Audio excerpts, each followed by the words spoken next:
Concept of geometry या from point two circle का ये लास्ट पार्ट है।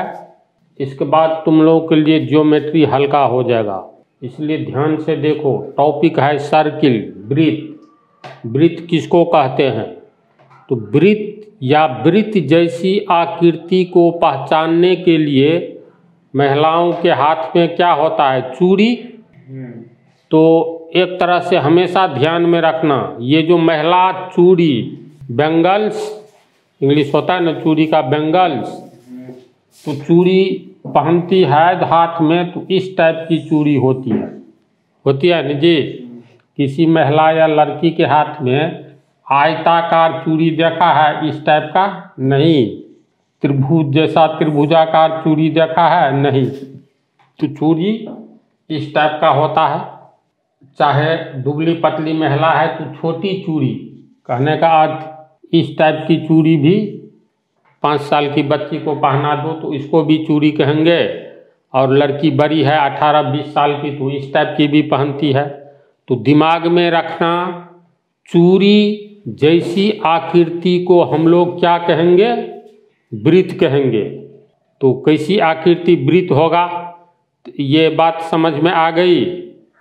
अब एक बात और समझो, मान लो ये कोई आयताकार जमीन है, तो इस आयताकार जमीन का बाहरी बिंदु कौन सा होगा? ये बिंदु, ये सब जो है अंतिम बिंदु, ये कहेंगे सबसे बाहरी बिंदु है ना।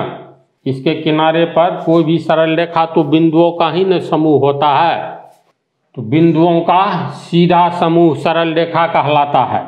एकदम ये सीधा समूह जो है ये सरल रेखा का निर्माण करता है। फिर टेढ़ा मेढ़ा बिंदुओं का टेढ़ा मेढ़ा समूह, जिसमें लंबाई तो होता है लेकिन चौड़ाई नहीं होता है, तो ये वक्र रेखा है, स्ट्रेट लाइन नहीं है, कर्व्ड है ना।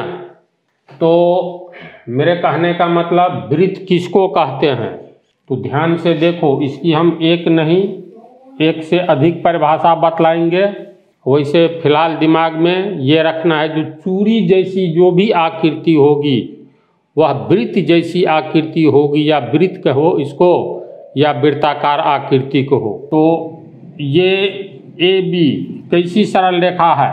एक सीधी सरल रेखा है, स्ट्रेट लाइन है, और इसी को ऐसे मोड़ दो तो ये ए बी, अगर हम लोग मान लेते हैं ये 10 सेंटीमीटर है, तो 10 सेंटीमीटर पतले वायर को इस ढंग से तुम मोड़ दो, तो ये भी तुमको ए से लेकर के बी तक ऐसे धागा दे दो, ऐसे धागा आने दो, और यहाँ से इसको फैलाओ तो 10 सेंटीमीटर होता है।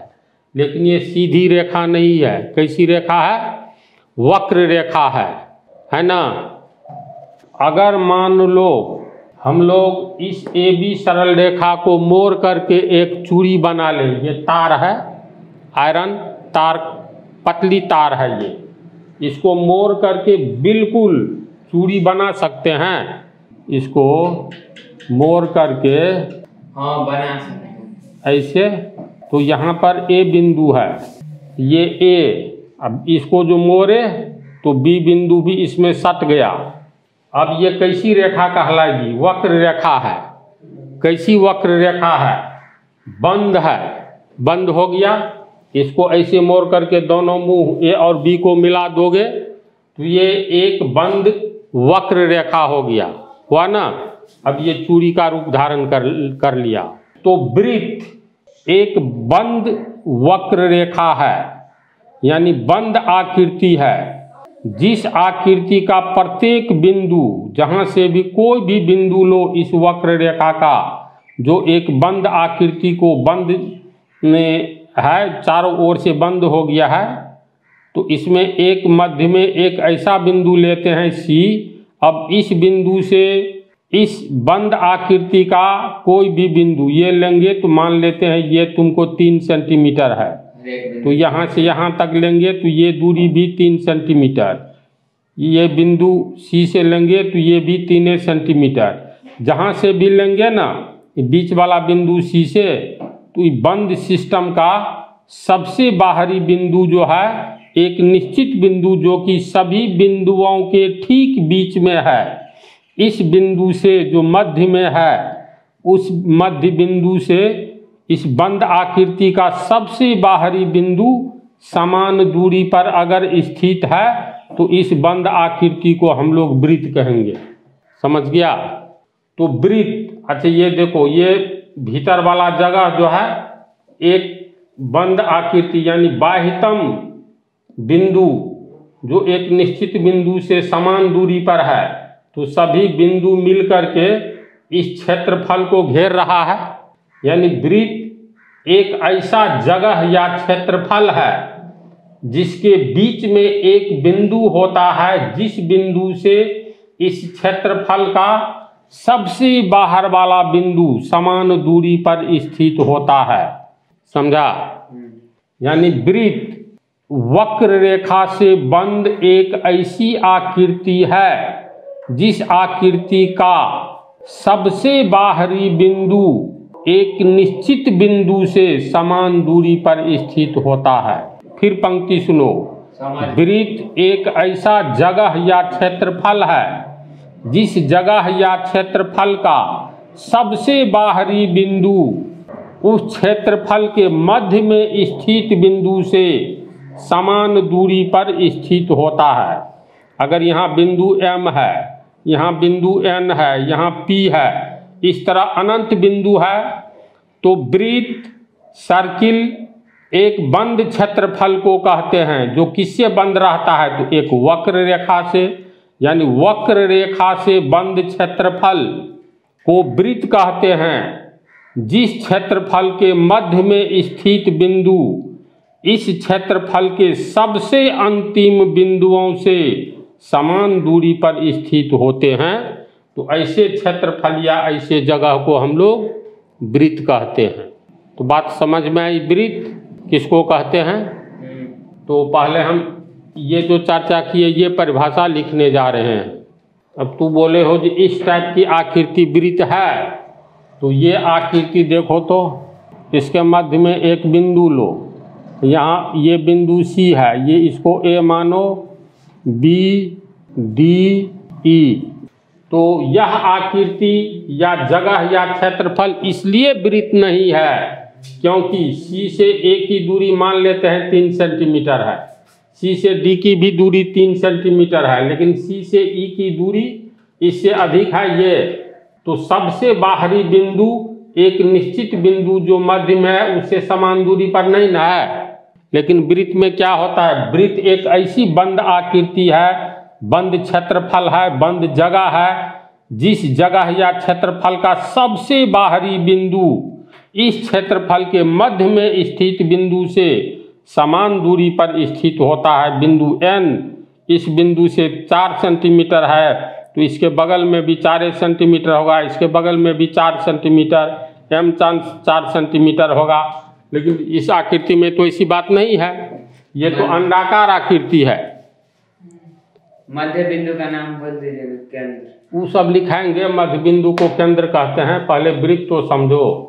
देखो, उस बंद क्षेत्रफल, क्षेत्रफल का मतलब घिरा हुआ क्षेत्र है ना, उस बंद क्षेत्रफल या जगह को वृत्त कहते हैं जिस जगह या क्षेत्रफल के सभी बाह्यतम, बाह्यतम मतलब सबसे बाहरी, सभी बाह्यतम बिंदु उस क्षेत्रफल के मध्य में स्थित बिंदु से समान दूरी पर स्थित होता है। तो मान लो ये एक बंद जगह है, बंद क्षेत्रफल है, तो इस क्षेत्रफल का सबसे बाहरी बिंदु, बाह्यतम बिंदु अनंत है। हम दिखलाए हैं A, B, D, E, F, G, H, इस तरह से बाह्यतम बिंदु दिखलाए हैं। तो ये बाह्यतम बिंदु जो है इस जगह का, तो सभी बाह्यतम बिंदु क्षेत्रफल के मध्य में स्थित बिंदु ये C है, ये बिंदु समझा। तो मध्य में स्थित बिंदु से ये सभी बाह्यतम बिंदु समान दूरी पर स्थित है। समान दूरी पर स्थित है का मतलब क्या हुआ? CA बराबर CB बराबर CD बराबर CE बराबर CF बराबर CG, इसी तरह से। तो इस परिभाषा को समझा, यानी सर्किल या वृत्त का एक कंसेप्ट बन गया है ना। फिर ये बोलो तो हम लोग एक ऐसे लिखते हैं, दो ऐसे, एक से पहले शून्य ऐसे लिखते हैं ना। तो शून्य कैसी आकृति है? वृत्त जैसी आकृति है, वृत्ताकार आकृति है। इसका एक अर्थ ये भी हुआ, शून्य जैसी आकृति को हम वृत्त कहते हैं। कोई शंका नहीं न है, ऐसी बात नहीं न है जो शून्य हम लोग ऐसे लिखते हैं, ये शून्य है ही नहीं, ये शून्य नहीं है, नहीं न है, शून्य ऐसे होता है। तो शून्य जैसी आकृति को भी वृत्त कहते हैं, है न ऐसी बात। तो ये दूसरी परिभाषा में आ जाएगा। तीसरी परिभाषा, वक्र रेखा। वृत्त, वक्र रेखा, एक तरह से वक्र रेखा से बंद आकृति है। अब इसी को हम लोग लेंगे, ऐसे लेते हैं, यहाँ काट दिए, यहाँ ए, ये बिंदु बी है, तो दोनों के बीच में थोड़ा ही मतलब दूरी है ना, इसको भी मिलाया जा सकता है। तो वस्तुतः ये वक्र रेखा से बंद आकृति है। जिस वक्र रेखा का प्रत्येक बिंदु एक निश्चित बिंदु से समान दूरी पर स्थित होता है, तो वृत्त वक्र रेखा से बंद ऐसी आकृति को कहते हैं जिस आकृति के अर्थात वक्र रेखा का एक एक बिंदु एक निश्चित बिंदु से समान दूरी पर स्थित होता है न ऐसी बात। तो इस परिभाषा को उतारो और ये परिभाषा लिखते हैं। एक वक्र रेखा से बंद उस आकृति को वृत्त कहते हैं। देखो ये A B C D E वक्र रेखा है ना। एक वक्र रेखा से बंद उस आकृति को वृत्त कहते हैं जिस आकृति के मध्य स्थित एक निश्चित बिंदु से, मध्य में स्थित एक निश्चित बिंदु ओ है, तो इस निश्चित बिंदु से उस वक्र रेखा का प्रत्येक बिंदु समान दूरी पर स्थित होता है। यानी इस निश्चित बिंदु से इस वक्र रेखा का प्रत्येक बिंदु समान दूरी पर है। अगर ओ ए 4 सेंटीमीटर होगा तो ओ बी भी 4 सेंटीमीटर, ओ सी 4 सेंटीमीटर, ओ डी एवं ओ ई भी 4 सेंटीमीटर। तो हमको लगता है तू लोग वृत्त समझ गया होगा। फुटबॉल जो है या क्रिकेट का गेंद ये वृत्त नहीं है, इसमें ध्यान रखो। जो वृत्त चूरी जैसी आकृति को कहेंगे, शून्य जैसी आकृति को कहेंगे, या जो दो परिभाषा बतलाए हैं, तो इससे स्पष्ट हुआ वृत्त किसे कहते हैं, कोई शंका नहीं न है। तो अगले पार्ट में तुम लोगों को बतलाएंगे केंद्र, परिधि, सेंटर, सरकमफेरेंस, रेडियस, डायमीटर। समझ गया। इस पार्ट में ओनली डिफिनीशन रहने दो, कुछ पूछना नहीं न है। ठीक है, रखो इसको।